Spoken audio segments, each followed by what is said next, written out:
right, everyone. Welcome to, I believe, episode 11 of Week in Review. Um, so I think today there's a couple of things on the agenda we want to discuss about. In the meanwhile, please drop a comment letting us know where you're listening to us from. I'm currently still in Gothenburg, Sweden. Dimitri, where are you right now? I'm in Kalamata, Greece. We're at opposite ends of the continent here. But I actually booked a flight tomorrow for Riga, Latvia, which will be my first time in that part of the Baltics. So today on the agenda, a few things that we wanted to chat about. We're just going to keep waiting for more people to join us. So we have the Trump's tariff war. So as we all know, Trump instigated or declared tariffs on Canada, the United States. It seems like there's going to be some tariffs on the EU. And of course, even more tariffs on China, but that's probably nothing new for any one of us. And I'm probably forgetting other countries. And that has kind of pushed the whole world to kind of react to these tariffs and try to better understand what's Trump's intentions behind those. And I think, Dimitri, we're going to try to make some sense out of all of this. And of course, Netanyahu, had his met Trump. So Trump's first foreign head of state to the United States always happens to be Netanyahu, or the Israeli Prime Minister. So we're going to discuss that, and as well as UNRWA has officially been banned from operating in Palestine. And we will try to also understand what does that mean for Gaza and for just a greater Palestinian cause, right? So, Dimitri, should we just start along with the situation revolving the tariffs? Sure. Let me say hello first to some of the people who've joined us. We have Dazed under 0026 Confused from the Highlands of Scotland. Welcome. IT Rex joining from Colorado. Good to have you with us. And a name that I can't pronounce from Kaurna land, which I understand is in the area of Adelaide in Australia. And we were just joined by Ash from the United Kingdom. We've got a global audience today with us. Always good to see that. We're managing to converse with people all around the world. Very important, because we all have a stake, every single one of us, in what is happening today in these momentous events. We also have Son of Hummus from Chicago. Welcome. And perhaps we should begin. Also, Grandma Caprio from snowy Oregon. And our friend from Australia says, my name is just random letters. Don't worry about the pronouncing. Thank you. I'll accept the invitation not to pronounce. So why don't we begin with the tariff war? It's really been quite a spectacle, to put it mildly. Thank you, Lewis, for joining us from Trenton, New Jersey. Marge Maple from the UK. In any event, let's get into it. We're going to focus today on the Canadian reaction, but I really want to stress that even though, Rami and I, as citizens, people who were born and raised in Canada, have a particular stake in how the Canadian government responds to these threats from the Trump administration. I think what we're going to talk about today really is applicable to all the countries of this world that consider themselves to be allies of the United States. These are lessons to be drawn from the Canadian experience that are applicable to our comrades, in Europe, in Australia, New Zealand, Japan, and the people of the United States themselves. We all are affected by these decisions. And also, of course, the tariff war is not limited to the so-called allies of the United States. They're also being directed at the rivals, the geopolitical rivals of the United States, and most particularly China. And we're going to get a little bit into that as well. So with that as background, Rami, I'd like to start by sharing with our audience, and if you'll bear with us, it's about a 3-minute long clip of a plaintive speech the Canadian Prime Minister Justin Trudeau gave a few days ago when it became pretty apparent that the Trump administration seemed serious about imposing across the board 25% tariffs. And I'm just going to let this roll, and then afterwards, Rami and I will talk about the significance of this. I want to speak directly to Americans, our closest friends and neighbors. This is a choice that, yes, will harm Canadians, but beyond that, it will have real consequences for you, the American people. As I have consistently said, tariffs against Canada will put your jobs at risk, potentially shutting down American auto assembly plants and other manufacturing facilities. They will raise costs for you, including food at the grocery stores and gas at the pump. They will impede your access to an affordable supply of vital goods crucial for U.S. security, such as nickel, potash, uranium, steel, and aluminum. They will violate the free trade agreement that the President and I, along with our Mexican partner, negotiated and signed a few years ago. But it doesn't have to be this way. As President John F. Kennedy said many years ago, geography has made us neighbors, history has made us friends, economics has made us partners, and necessity has made us allies. That rang true for many decades prior to President Kennedy's time in office and in the decades since. From the beaches of Normandy to the mountains of the Korean Peninsula, from the fields of Flanders to the streets of Kandahar, we have fought and died alongside you. During your darkest hours, during the Iranian hostage crisis, those 444 days we worked around the clock from our embassy to get your innocent compatriots home. During the summer of 2005, when Hurricane Katrina ravaged your great city of New Orleans, or mere weeks ago, when we sent water bombers to tackle the wildfires in California. During the day the world stood still, September 11th, 2001, when we provided refuge to stranded passengers and planes, we were always there, standing with you, grieving with you, the American people. Together, we've built the most successful economic, military, and security partnership the world has ever seen. A relationship that has been the envy of the world. So I'm going to start by sharing with you a comment that our comrade Ali Abunimah, who just escaped the clutches of the Swiss speech police, made on this particular plaintive speech by the Canadian Prime Minister. And here's what Ali Abunimah had to say on X. Every time he brags, and he's talking here about Trudeau, about Canada's role in Anglo-American imperialism, I want Trump to add another 5% to the tariffs.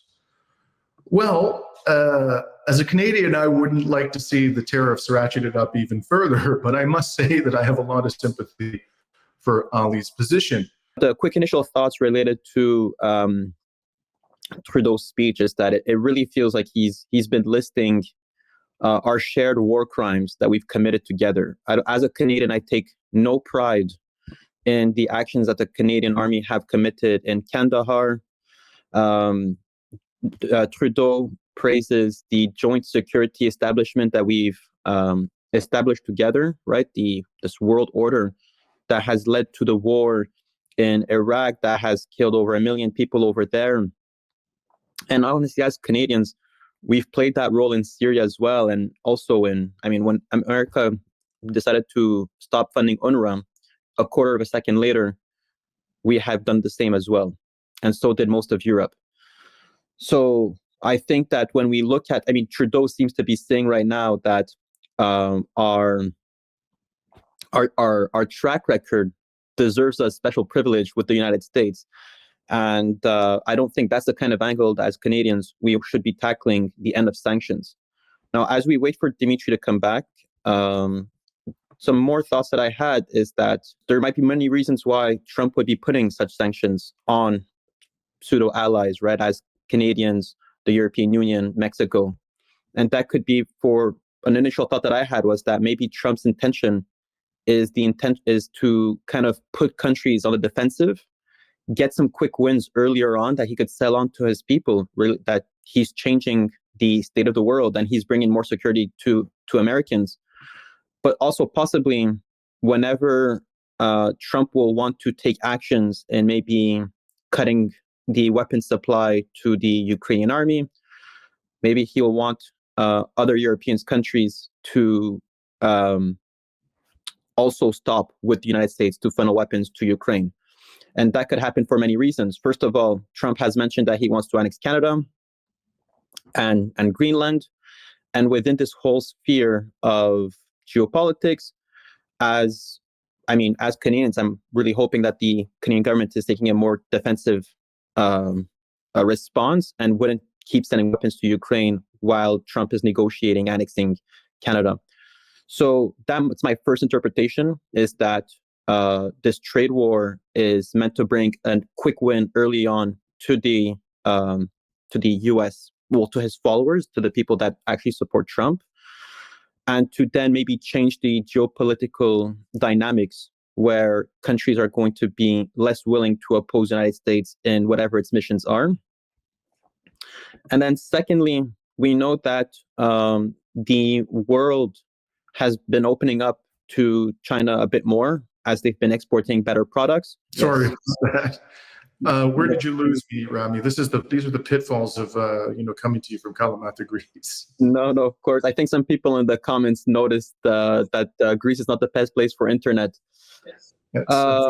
So Dimitri, we lost you as you were talking about Ali Abunimah. Right. I'm not quite sure when. Because I was thinking a bit about where you froze, right? So maybe we could just talk about. Just maybe start from the beginning with what Ali Abunimah's comments. Yeah. So I think what Ali was noting, although he didn't get into the details, was in that speech, Trudeau, unwittingly acknowledged the many ways in which we have, as a country, contributed to America's war of aggression. So we did that in Afghanistan. We did that in Iraq, even though, our Prime Minister at the time, Jean Chrétien, claimed to want to keep Canada out of that unjust war. As was later admitted by officials from his government, Canada actually surreptitiously supported the U.S. government's war of aggression on Iraq. Of course, we have been, under U.S. pressure, persuaded to contribute $20 billion to a NATO proxy war that has ended in the destruction of that country, tragically so. And we have been supportive of Israel and its various wars of aggression in West Asia at the insistence of our masters in Washington. So at the end of the day, Canada has not been, although Trudeau insists otherwise, a partner or an ally of the United States. It has been a servant of the Anglo-American Empire. He even made reference to Flanders Fields, Canada's contribution to the First World War. There was absolutely no reason for Canadian forces to fight and die in that war. It was a war of imperial powers on the European continent, and we took part in it for no better reason than that. That's what our masters in London, in the United Kingdom, wanted us to do. So this is a grotesque, really, misrepresentation of the nature of the relationship between the United States and its so-called allies, including Canada, not just Canada. You could talk about, Japan, South Korea, European countries, Australia, New Zealand. All of us are in a subservient relationship to an oligarchy in Washington that not only violates our own sovereignty, not only runs roughshod over the rights and interests of people in the non-Western world, but oppresses our brothers and sisters in the United States as well, every single day. So that's the reality of the relationship. And now, I think it's fair to say that the chickens are coming home to roost. This did not begin with Donald Trump. This use of Canada's standing on the global stage to, advance an imperialistic agenda. This has been going on for decades. The Bush administration used Canada in that way. The Obama administration, the Biden administration, as I said, with respect to the Ukraine war, for example. And our political elite in Canada has been a willing participant in this servitude. So with that, I'd like to move then to the response to Canada's plaintiff appeal and to its threats of retaliatory tariffs. And could you please pull up image number 2, Trudeau's capitulation, Rami?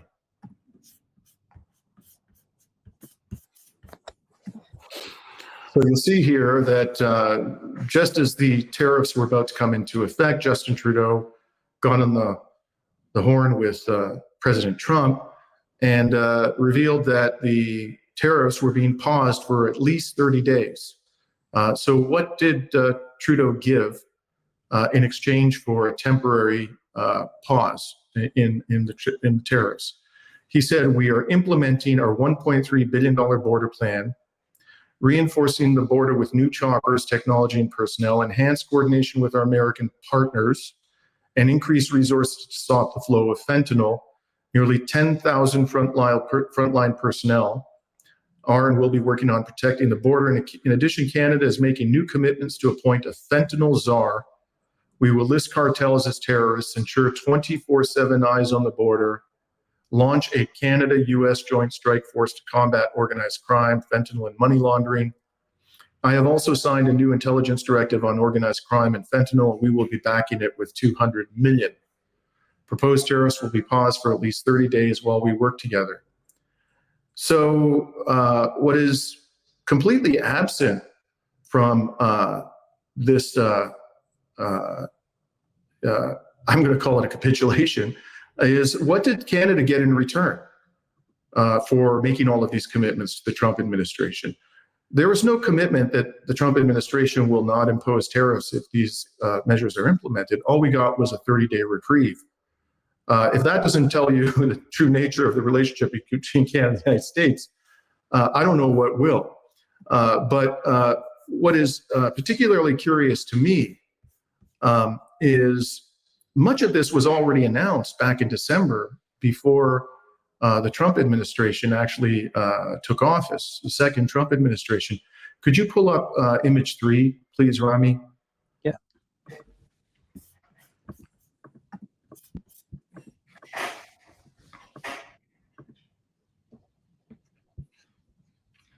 So you'll see there, this is a BBC article. This is from December, so Trump had not even been inaugurated yet.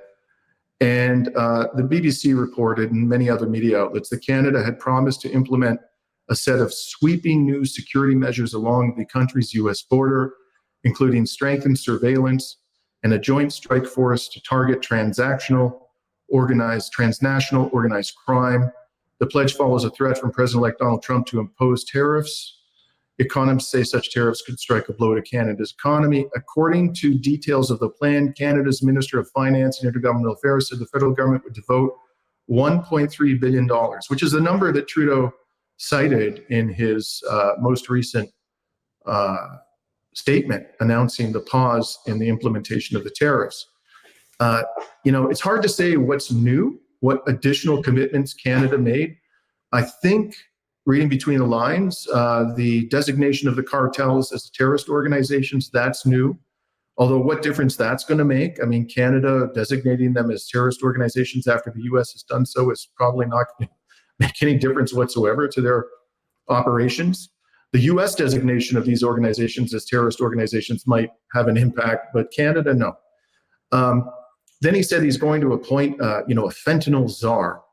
I love these words that they use. They use this. He's an emperor of fentanyl, and also they talked about surveillance being on the border 24/7. Well, as far as I know, there already is 24/7 surveillance on the border. It is already a heavily surveyed border.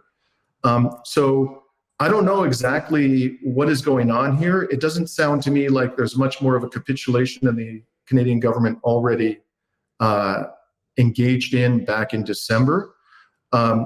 But nonetheless, this is being presented by none other than Elon Musk. And just as we wait for Dimitri again, what I'm very curious to hear from Dimitri is what's his opinion on the reason why Trump is imposing these tariffs.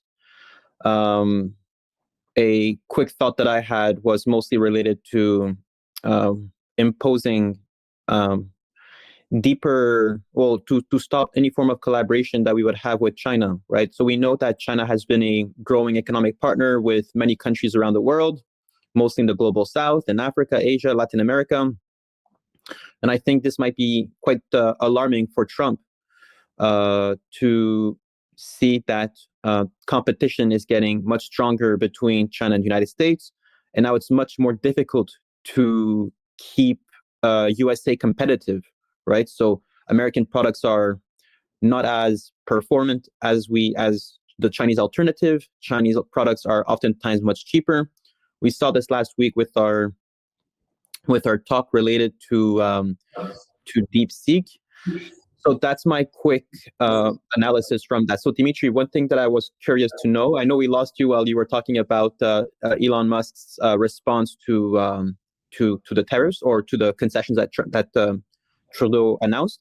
But just a quick thought before we chime back into this, Dimitri, can you speculate around what do you think are Trump's intentions in sanctioning or putting tariffs on Canada this early on in his mandate?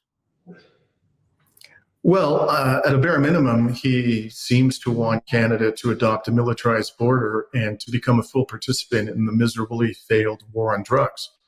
I think that's pretty clear.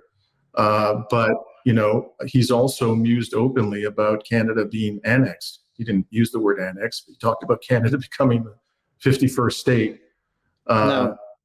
So I think that, by putting economic, and he pointedly refused in the press conference to rule out using economic coercion to make Canada accede to, becoming part of the United States. So I think it's fair to assume that there's a bigger objective going on here, and that is to put so much economic pressure on Canada that ultimately we allow ourselves to be annexed. Whether it is an official annexation, us being a 51st state, or annexed in practice through economic concessions, access to resources, and military. But do you actually put any weight on the fentanyl excuse? So we know that he can't just openly say that he will put sanctions till he annexes us. And I believe it goes against the World Trade Organization's policy, right? Where you cannot just put sanctions on countries for no real purpose. Do you feel like the fentanyl is actually more of a Trojan horse, right? It's an excuse to push over a bigger goal. Fentanyl is quite of an issue in Canada. We know in Vancouver there was this big opioid epidemic, but it's nowhere near the issue or of the extent that Trump is claiming. And we know that there's a lot more fentanyl being smuggled along the U.S.-Mexican border. So, yeah, what are your thoughts on that one? Very important question, Rami. Could you pull up image 6? So this is an article from a recent article from CNN about the sources of fentanyl in the United States. And as you'll see from this article, Canada accounts for a tiny little fraction of border fentanyl seizures, just 0.2%. So it's hard to believe. I mean, the vast majority of it is coming in from other sources, and also a lot of it is manufactured locally in the United States. So very hard to believe, given the data, that Trump seriously regards Canada as a major problem when it comes to fentanyl importation into the United States. But the bigger issue here is, as I mentioned, the war on drugs is a miserable failure. If you want to deal with, there is a crisis in the United States and in Canada, a fentanyl crisis. It's not just the United States. You want to deal with this crisis, you have to address the root cause of substance abuse. you have to address the fact that there is a large and growing demand for this incredibly destructive drug. Simply waging war on those who are profiting from the manufacture and distribution of this destructive substance is not going to ultimately solve the problem. One way or another, people will produce it. This has been the lesson of the drug war for decades, and one way or another, people will continue to consume it and pay for it unless you address the root causes of substance abuse. But Dimitri, the administration seems to have no interest in doing that. This war on drug, mostly throughout Latin America, was like a pretext to push its imperial powers in what the U.S. called their own backyard. But also, most recently, we note that that the United States have actually claimed that China is behind the fentanyl crisis. And again, it is a big issue. Fentanyl, it's deadly. It's an epidemic. But do you feel like Trump truly sees any real interest in this, or is that the scapegoat that is pushing that trade war with China? Like, do you connect the dots between China, the tariffs that America is putting on Canada, and fentanyl just being that pretext? Look, I'm not aware of any evidence that China is a major source of fentanyl in the United States, and that seems counterintuitive given the distance between China and the United States.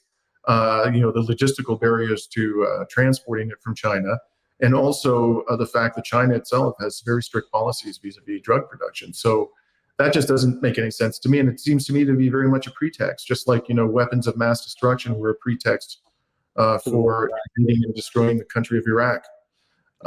So at the end of the day, there's no reason to believe that militarizing the borders and enlisting Canada and Mexico in the drug war, and the war on drugs, is going to solve this problem. And it's hard to believe that the U.S. government hasn't figured this out. Let's point out also, Rami, that one of the biggest beneficiaries of the war on drugs has been the military-industrial complex. The weaponization, the use of military force, and the various weapon systems that they employ in the war on drugs has enriched American arms manufacturers. And we know for a fact that the CIA has itself been involved in the cocaine trade. So it seems rather cynical of the United States to be, pointing the finger at its so-called allies and accusing them of exacerbating the drug crisis in the United States. And even beyond that, we know that I think Purdue Pharma, which is behind one of those the painkillers, the pharmaceutical industry in the United States has been pushing opioids towards the U.S. population as a means of generating insane amounts of profits and getting their own population hooked on drugs. So I think, there's been some comments on the chat here related to what is the root cause of the drug epidemic and fentanyl epidemic in the United States. Well, first of all, there's societal issues, poverty, the inequality within our own societies that pushes people towards coping mechanisms that are not the most efficient and in some way exacerbate more issues. But beyond that, we know that American companies themselves, for this for the constant quest of increasing its profits, is endangering its own population. And I believe Purdue Pharma was hit with like a multi-billion-dollar fine that led to its bankruptcy. So right. Yeah, Dimitri, before we I'm sorry, just want to, Luna commented, the lack of affordable rehabilitation. Very good point. Also the lack of treatment for mental illness in the United States. Mentally ill people end up to a disproportionate degree, I think, becoming, substance dependent. So there's a whole range of issues which ultimately boil down to, social injustice and the failure of the government to care for the most vulnerable members of society. That's the core cause of the fentanyl crisis, both in Canada and the United States and in other countries as well. So this is simply not going to address the problem. And it's very difficult to understand where all of this is heading. I want to also point out a couple other things about this tariff war.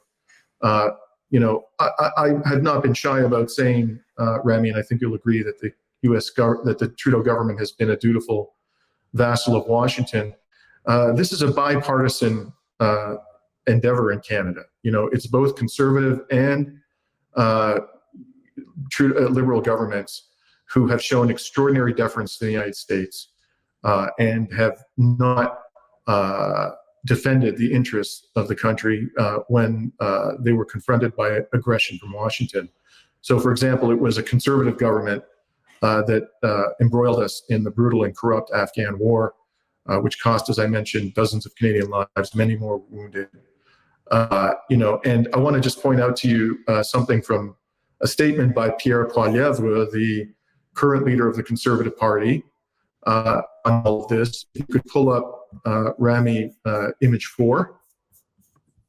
And what you're going to see here is what Poilievre, who is, by all indications, going to become the next Prime Minister of Canada unless there's an epic collapse in his public support.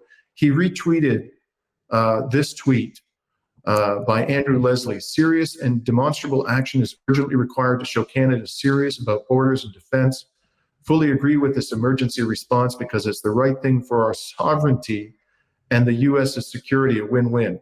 So in other words, us committing $1.3 billion, money that we could use on our healthcare system, money that we could use to alleviate homelessness and poverty, to militarizing the border and embroiling ourselves in a failed war on drugs, according to these conservative commentators and Poilievre, is the right thing for our sovereignty. No, it's not. This is a serious violation of our sovereignty. And so, as I say, subservience to Washington is a bipartisan initiative in Canada, just as it is in other countries throughout NATO, including in European countries.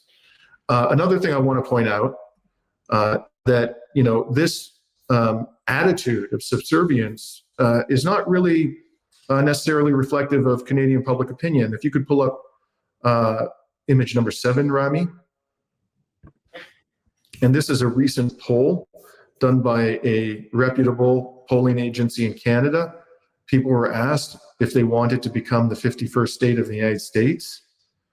I can tell you as a Canadian, I was encouraged to see this, a little bit surprised at the strength of feeling. You'll see the total is 82% were opposed and only 11% were in favor.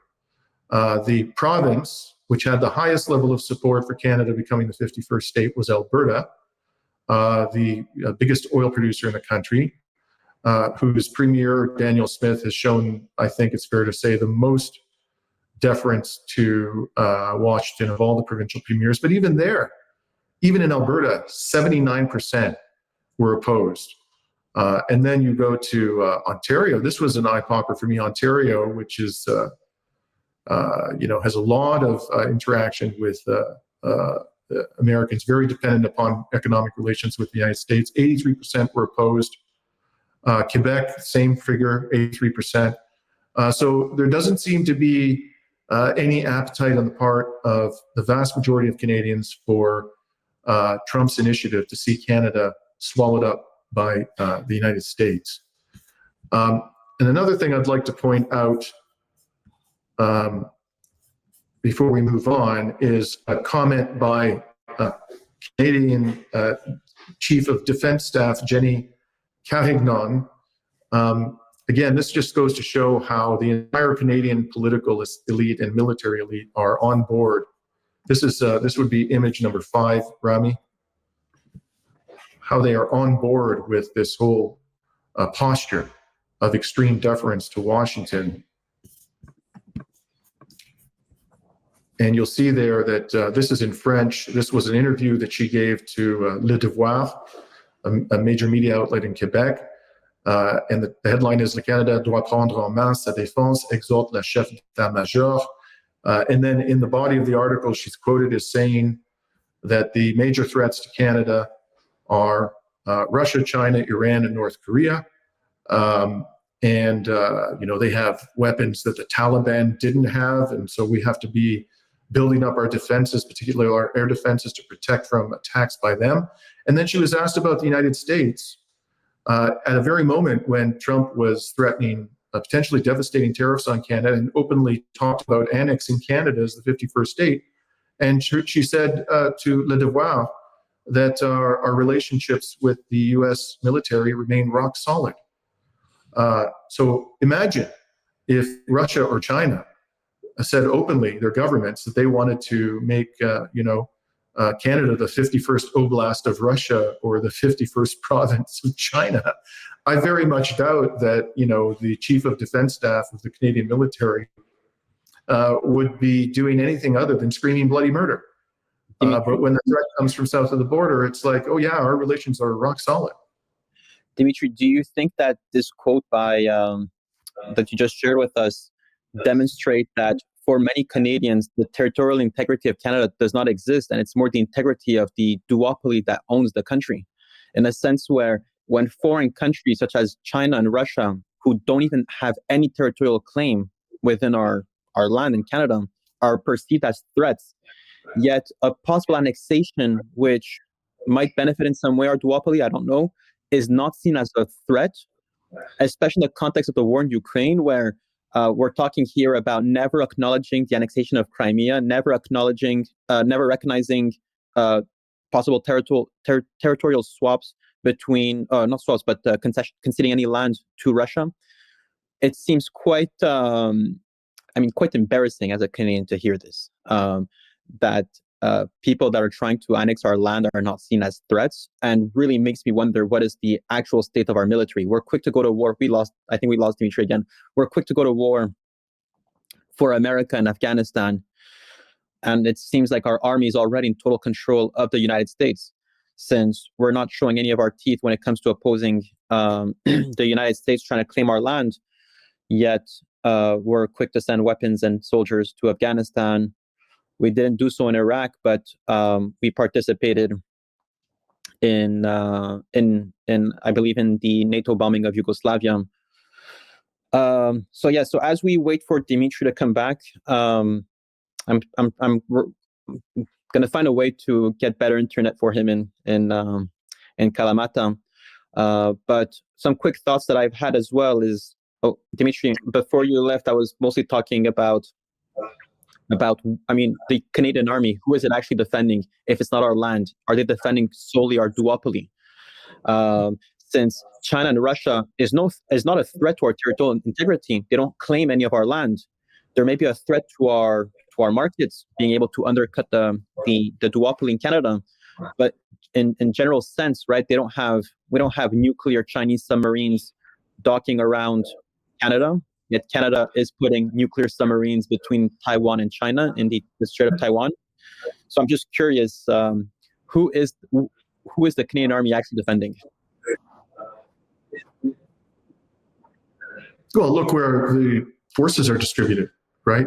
As you indicated, we have naval forces in the South China Sea, and near the Strait of Taiwan. We've had Canadian spy craft flying along the edge of Chinese airspace. And there have been a number of very close calls between the Chinese Air Force and the Canadian Air Force in the region. We have military forces spread throughout the West Asia. We have military forces spread throughout Eastern Europe. How are these forces protecting our homeland exactly? If China and Russia actually had designs on Canadian territory, why would we not be stationing these military forces all around our borders and coastlines? Why are we sending them halfway across the world? Because the Canadian military isn't there to defend us. The Canadian military is there to contribute to the project of Anglo-American hegemony. And not so much through its military capabilities, because let's be honest, Canada's army is a pipsqueak. But it's because Canada has this reputation of being an honest broker and a peacemaking nation and all this nonsense. I think that's largely bought into that narrative. And so we send our military forces off to these imperial wars to legitimize them.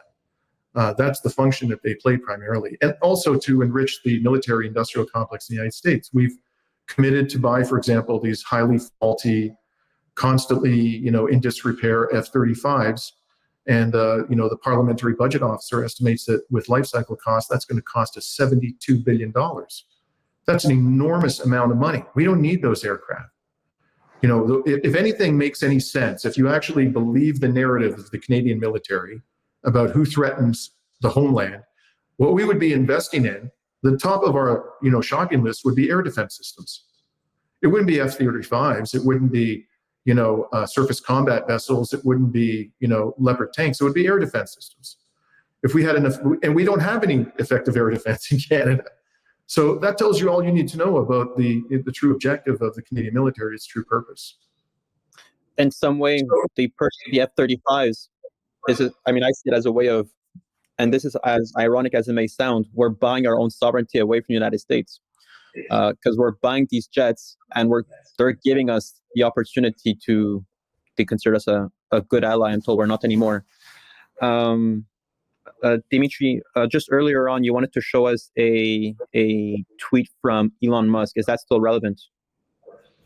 Yeah, I just wanted to point out, I don't know if you managed to show it to our audience, but he basically said in this tweet, Panama caved, Mexico caved, Colombia caved. And what I wanted to point out, this language he uses, that they caved in. He's talking here about countries that are supposed to be allies of the United States. Now, why, if you actually respected these countries, why would you say they caved? Why wouldn't you say, for example, that they're cooperating? We've come up with a win-win solution. But the language that these people speak is, and the only language you understand is language of dominance. Yeah. So if they're willing, if they talk that way about their allies, that they caved in, that tells you all you need to know about what they actually think about our countries. They look down upon us and they see us as weaklings. Dimitri, in Canada, I've been watching Canadian news. Obviously, all my friends on Instagram are Canadian, posting stories about buying local. And just a quick reaction that I had is that these sanctions are driving a form of nationalism, right? We are victims. We are paying a heavy price. Tariffs are awful. It's going to increase our bill at the groceries. But what truly, truly annoyed me the most is that these tariffs are we're only concerned of how tariffs impact people, regular people, when it happens to us. But we look at the sanctions that have been hitting Cuba and Iran, and we're purposely trying to starve people. Yet, as Canadians, we never took a stance against sanctions, and we actually participated in sanctioning Syria, Iran, and right now we're putting more tariffs on China. So it just truly, truly, I feel like it's a bit of a betrayal towards Canadian values, or just values as human beings, to cheer on as we're sanctioning the world. And we know that we don't want these tariffs to be happening on us, but we're careless when it happens to Iranians and Cubans. We've been to Cuba, Dimitri.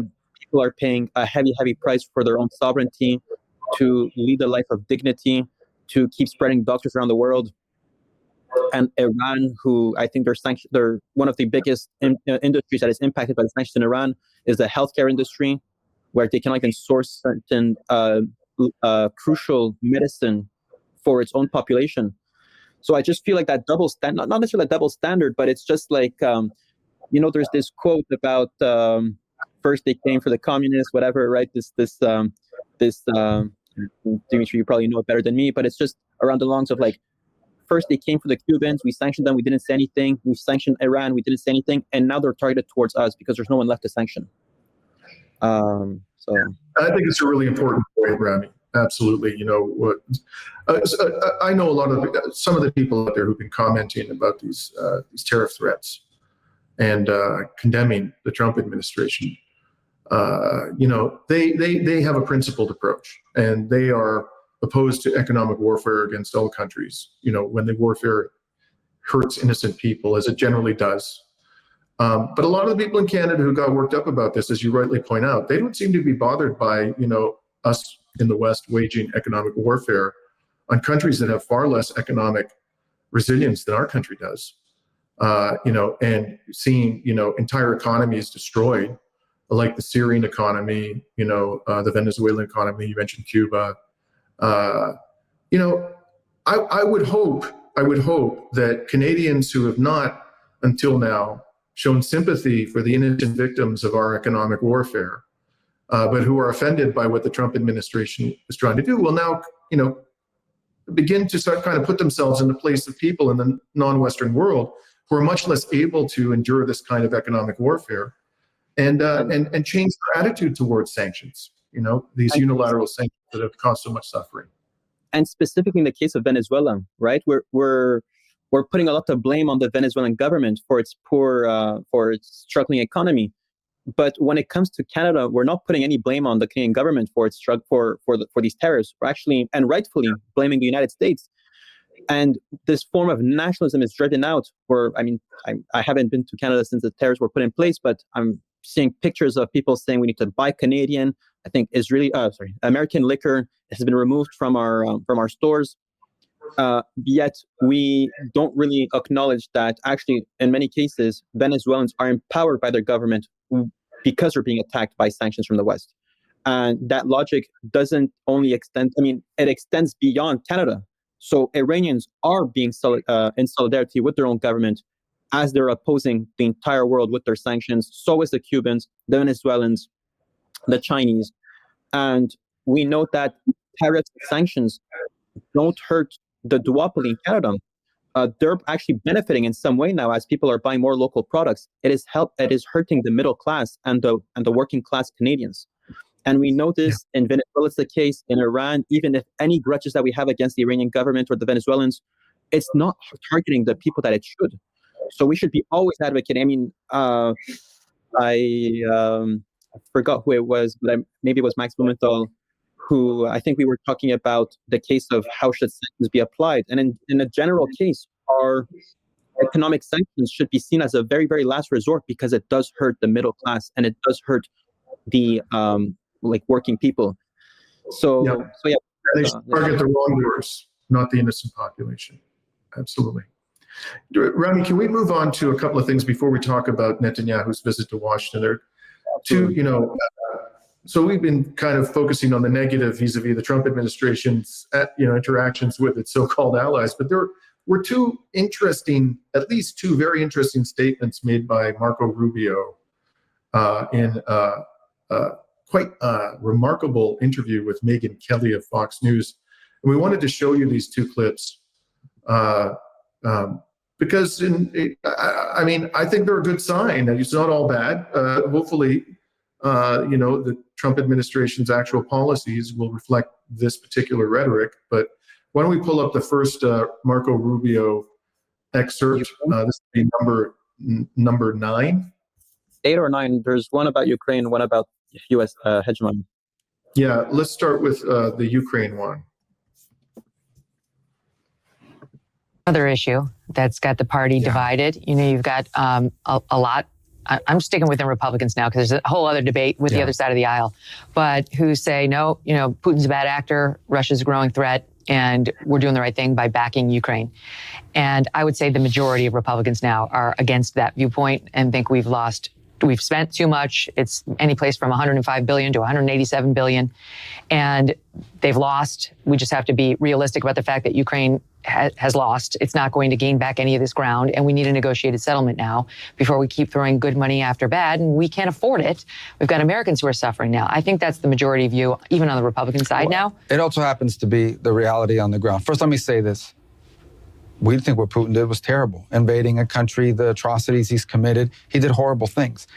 But what the dishonesty that has existed is that we somehow led people to believe that Ukraine would be able not just to defeat Russia, but destroy them, push them all the way back to what the world looked like in 2012 or 2014, before the Russians took Crimea and the like.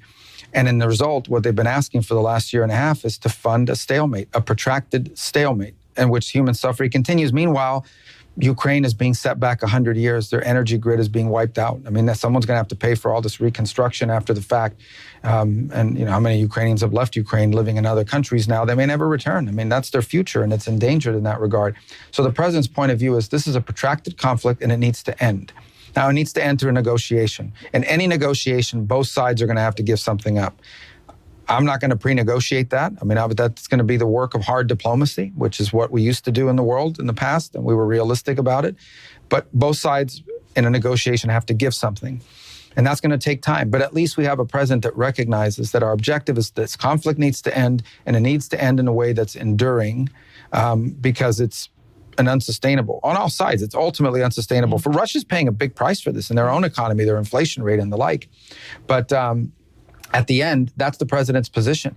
And it's the truth. And I think even a growing number of Democrats would now acknowledge that what we have been funding is a stalemate, a protracted conflict, and maybe even worse than a stalemate, one in which incrementally Ukraine is being destroyed and losing more and more territory. So this conflict needs to end.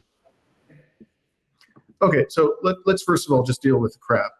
Who the hell is the Trump administration or any U.S. administration to lecture anybody else about invading a country and committing atrocities? I mean, give me a damn break.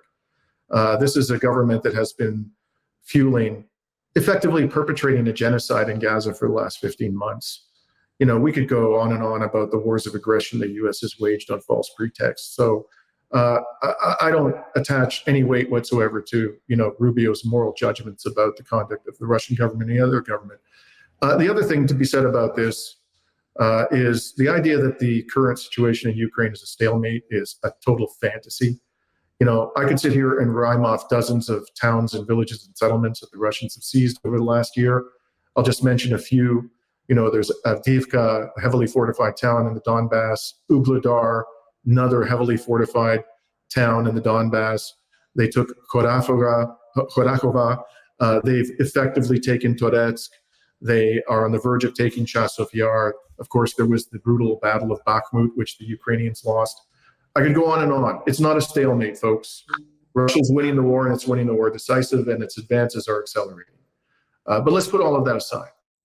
It's very refreshing, in my opinion, very refreshing to hear a Secretary of State acknowledge that all this time, Western governments have been lying to us about Ukraine's capacity to win this war. That's a very, very important admission.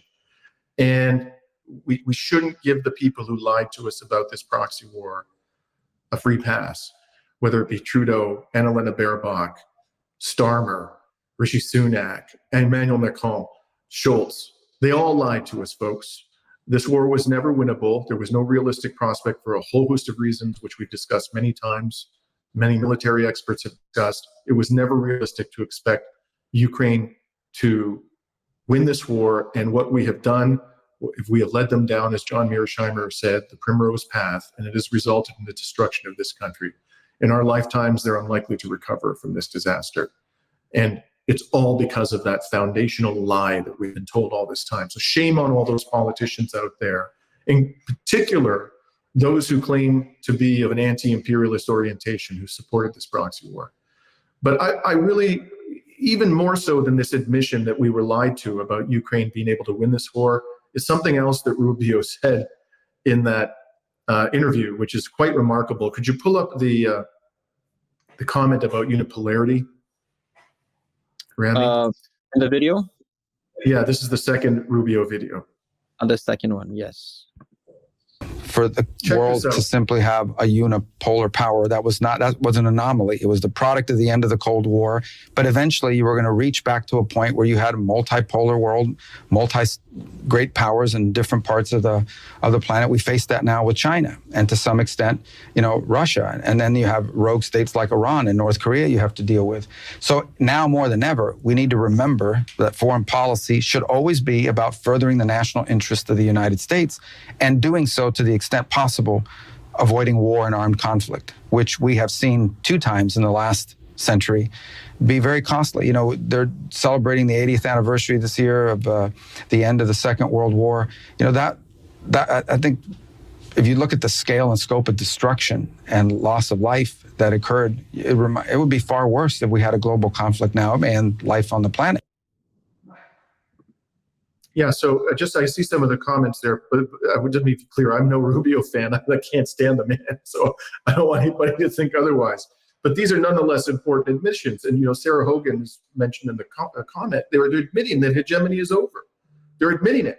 That is in and of itself a very significant advance. Now, I don't think it's that big. It's not like we should be giving them a gold medal or anything, because it's obvious that hegemony is over. It took them far too long to acknowledge that this era of unipolarity was an anomaly and that it couldn't last and that it wasn't healthy and that the United States was, abusing its position of dominance in every imaginable way. It took them far too long to acknowledge that, but at least we now have an acknowledgement at the highest levels of the U.S. government. That's a good thing. However reprehensible, Marco Rubio may be, and I certainly agree that he is reprehensible. So, Rami, do you have any other comments on these? I think they're momentous admissions, particularly the one about unipolarity. So, and this is, I think this ties very deep into the whole situation with the tariffs, is that, well, there's two parts of the unit of a multipolar world. And one of them is keeping your allies closer. And there's two ways of doing this, either by the whole trickle down of the loot of American imperialism, right? So Canada did not go into Iraq during the invasion of Iraq, yet we benefited from it. Canada, although we sold napalm to the United States, we didn't participate in the Vietnam War, yet we heavily benefited economically from this. But then again, it's that now I think America is scared of losing very close allies to China because of the economic benefits that China provides: cheaper goods, reliable goods, and clean energy, as people mentioned in the comments. So it really feels like we're not going to be witnessing a multipolar world, but more of an iron curtain now pointed towards us. Now, during the Cold War, the Iron Curtain, the isolation of the Eastern Bloc was meant for many reasons, but one of them was to, and this is my personal understanding of this, maybe some people will disagree, but it was to stop the West from corrupting the worker state of the Soviet Union and the communist sphere. Now this Iron Curtain is now pointed back towards us. Our societies are monopolies, duopolies. We live in a capitalist system that is benefiting only the top 1%. And now they are stopping us from getting access to cheaper goods, reliable goods. I mean, we see this with TikTok, with BYD and other Chinese companies that are no longer being able to provide the Western markets. So I think this is a critical signal that the West is giving us by basically openly announcing that the Iron Curtain is back. And I think that the way the Iron Curtain was broken in the Cold War was because people wanted access to these products, and the Iron Curtain is going to collapse again once people realize that our enemy is not China and that we could prosper together by collaborating and by integrating our markets towards the East. So yeah, that's an interesting analogy. The Iron Curtain. I hadn't thought about it in those terms, Rami, but that's certainly where we may be heading. And sadly, for those of us who live on the U.S. side of the Iron Curtain, I think this version of, if it's going to be another Cold War, this version of it is going to involve countries in the U.S. sphere of influence being much more dominated by the United States than they were during, the initial Cold War. Trump is giving every indication of wanting to impose maximum pressure on countries within his perceived sphere of influence. And this is going to spell real trouble for Canada, Mexico, Greenland, Panama, Colombia, and on and on. So with that, Rami, why don't we turn briefly in the time remaining to us to Trump's Netanyahu's visit to Washington. I don't think we're going to have a lot to say about this other than just talk about the importance of it, because we don't have any, certainly I haven't seen any meaningful information at this stage about what has emerged, if anything, from these talks with Trump. But I wanted to highlight a statement that the war criminal Netanyahu made as he was departing for Washington. If you could please pull up, Rami, the image number 10.